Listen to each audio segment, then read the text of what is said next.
আজকে আমরা ডিম কষা বানাচ্ছি। প্রথমে ডিমগুলোকে ভালো করে সেদ্ধ করতে বসিয়ে দেব। তারপর কড়াইতে গরম করে কড়াইতে আমরা কিছুটা পরিমাণ সরষের তেল দিয়ে দেব। তেলটা গরম হয়ে গেলে তেলের মধ্যে আমরা কিছুটা পরিমাণে লবণ আর কিছুটা পরিমাণে হলুদ দিয়ে মিশিয়ে একসাথে এর মধ্যে আমরা এবার সেদ্ধ করা ডিমগুলোকে দিয়ে দেব।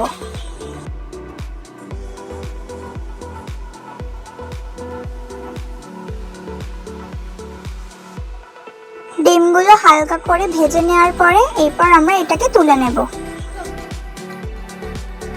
এরপর আমরা আবারও কিছুটা পরিমাণ তেল দিয়ে এর মধ্যে একে একে দিয়ে দেব গোটা জিরে, গোটা শুকনো লঙ্কা আর গোটা গরম মশলা। এরপর একে একে দুটো মিডিয়াম সাইজের পেঁয়াজ কুচি করে রাখা সেটা দিয়ে দেবো এর মধ্যে। তারপর ভালো করে একটু ভেজে নেব। পেঁয়াজটা লাল লাল করে ভেজে নেওয়ার পরে এরপরে আমরা দিয়ে দেব আদা বাটা কিছুটা পরিমাণ আর রসুন বাটা কিছুটা পরিমাণ। এবার সবগুলোকে একসাথে ভালো করে আমরা কষিয়ে নেব। এরপরে কষিয়ে নেওয়ার পরে এর মধ্যে আমরা দিয়ে দেবো একটা গোটা টমেটো কেটে রাখা আর জিরে ধনে বাটা হাফ চামচ, লবণ স্বাদ অনুযায়ী, শুকনো লঙ্কা গুঁড়ো, হলুদ গুঁড়ো সব দিয়ে ভালো করে আমরা কষিয়ে নেব মিডিয়াম ফ্লেমে। সামান্য পরিমাণ কষানোর জন্য আমরা একটু জল দিয়ে দেবো এর মধ্যে।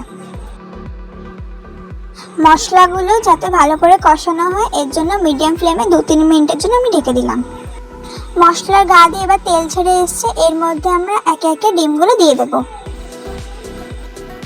ডিমগুলো দিয়ে ভালো করে আমরা একটু নাড়িয়ে চাড়িয়ে অল্প পরিমাণে এবার একটু জল দিয়ে দেব। 5 মিনিট মিডিয়াম ফ্লেমে রেখে দেওয়ার পরে এর মধ্যে আমরা চেরা দুটো লাল লঙ্কা দিয়ে দেব আর গরম মশলা দিয়ে নামিয়ে নেব।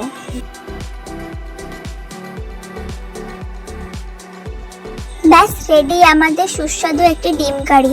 তোমাদের পছন্দ হলে লাইক সাবস্ক্রাইব করতে ভুলো না।